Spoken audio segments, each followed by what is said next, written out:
Hola, yo soy Carlos Miguel Cortés, tengo un par de libros de poesía publicados.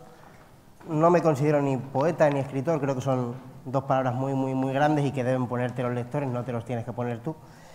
Y yo he venido a hablar de mi experiencia en la red, porque no puedo hablar de mucha otra cosa. Muchas veces en los últimos años yo me he hecho una pregunta, y es que cómo hubiera sido mi vida si no hubiera abierto un perfil en Twitter cuando lo hice. Twitter no fue mi primera red social, todos tenemos un pasado oscuro, y yo antes estaba en Fotolog, incluso después estuve en Twenty también, pero Twitter en realidad fue la que cambió mi vida. Os parecerá una tontería dicho así, a lo mejor un poco exagerado, pero ahora a lo mejor me entendéis. Cuando yo me abrí una cuenta en Twitter, yo ya escribía.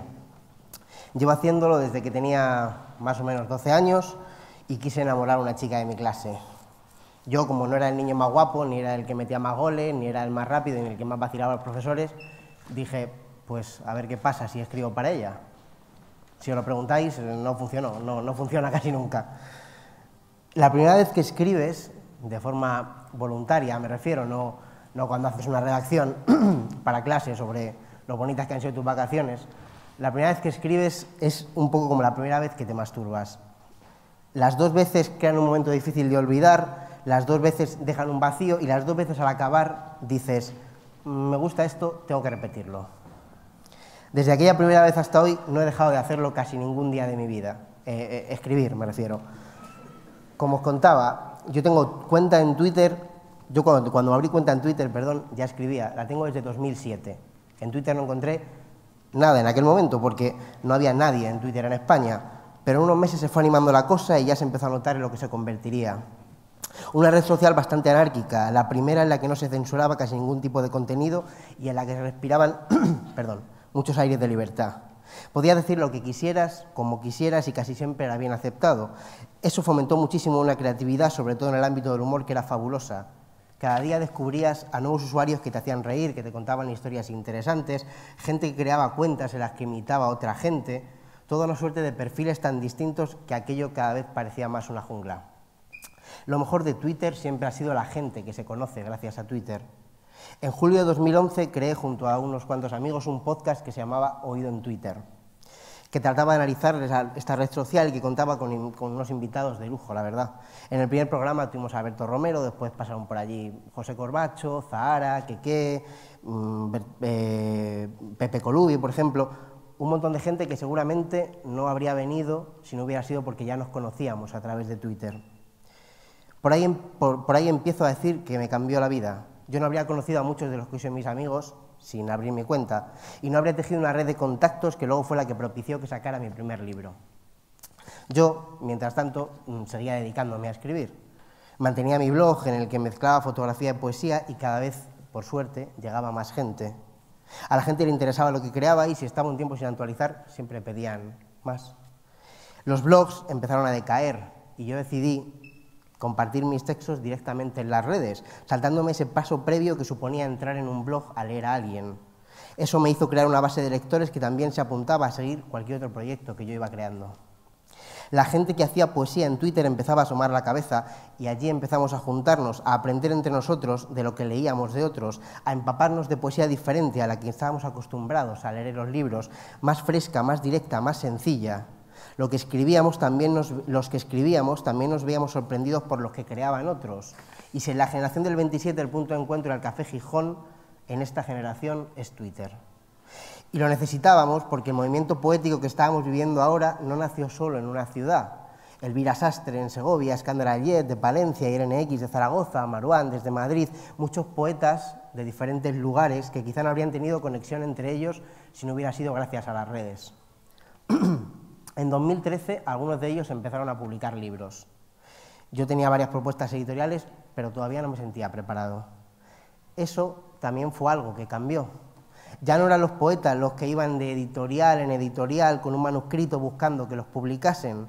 Ahora eran las editoriales, independientes en su mayoría, las grandes, llegarían un par de años después, las que venían a ofrecerte publicar.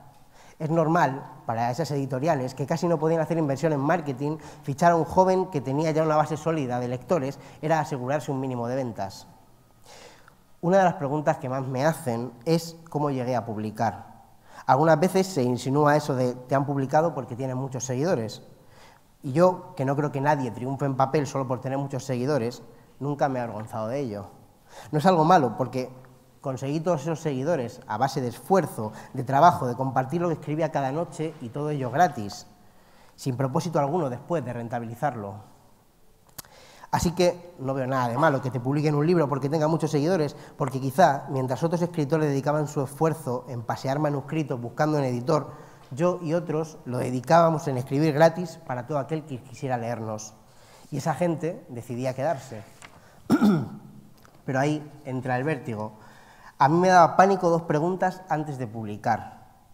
La primera es, ¿lo que escribo es lo suficientemente bueno como para no avergonzarme dentro de 10 años? Y la segunda, ¿la gente que me lee ahora sin pagar estará dispuesto a hacerlo por leerme en papel? Por ese vértigo rechazaba todas las propuestas editoriales que me llegaban. Hasta que un día estábamos en una cala de Mallorca, Pedro Andreu, un gran poeta, y Maruán, también un grandísimo poeta y cantautor, y al que yo conocí gracias a Twitter, y Maru me dijo, Carlos, ¿acepta ya alguna oferta? Es el momento. Yo seguía mostrándome reticente. A los 2 días él me llamó y me dijo, Charlie, venga, que te he estado leyendo y es el momento, de verdad, ¿estás preparado? Yo le dije que sí, que me lo pensaría, y a los 2 días otra vez volvió a llamarme y me dijo, no es que te diga yo que tienes que publicar, es que vas a publicar conmigo. La cosa cambió ahí porque alguien en cuyo criterio yo confiaba muchísimo, plenamente, estaba dispuesto a arriesgar su dinero para sacarme un libro y tuve que decir que sí. Mis vértigos acabaron en la primera semana, la verdad, porque la primera edición de Internet que hicimos, que fueron 1.300 ejemplares, se vendió en 3 días, la siguiente, que fueron 3.000, se vendió en una semana, y así fuimos a 3.000 por los siguientes 4 meses. Las primeras 5 o 6 ediciones se vendieron en muy poco tiempo. Ahora ya van más de 30.000 libros y yo la verdad es que sigo sin creérmelo del todo. Ese es solamente del primero, porque después para el segundo libro vino Planeta y yo decidí probar con una gran editorial. Como os digo, las grandes editoriales llegaron 2 años tarde, cuando la mayoría de los rankings de libros más vendidos estaban ya copados por poesía contemporánea. Bueno, se colaba 50 sombras de Grey y Belén Esteban, pero la poesía estaba en el momento en el que más se vendía desde el siglo de oro. Además, eso se notaba en la calle, porque los recitales se llenaban y había un montón de bares que empezaban a ofrecer micros abiertos de poesía para que fuera todo el mundo que quisiera leer. Yo, a partir de mi experiencia personal y de observar la de mis compañeros, tengo muy claro que un movimiento tan grande no podría haberse dado sin las redes. Porque allí nacieron los lectores, que seguramente no habrían llegado a la poesía de no haber sido por encontrarse un día un poema que les llegara muy dentro, en Twitter, en Facebook, en YouTube, en Instagram. No puedo acabar sin contar algo que para mí es importantísimo, y es cómo me han hecho evolucionar a mí las redes como persona. El contacto con gente tan diferente y tan fuera de tus círculos habituales te ayuda a abrir la mente. Yo no me habría formado en temas como el feminismo, el racismo, el clasismo, la homofobia y las múltiples opresiones de las que somos partícipes de forma directa. Las redes me han ayudado a deconstruirme en esos aspectos y a participar en luchas en las que considero justas, y eso ha sido por haberme informado de ellas en las redes, leyendo a personas mucho más informadas que yo.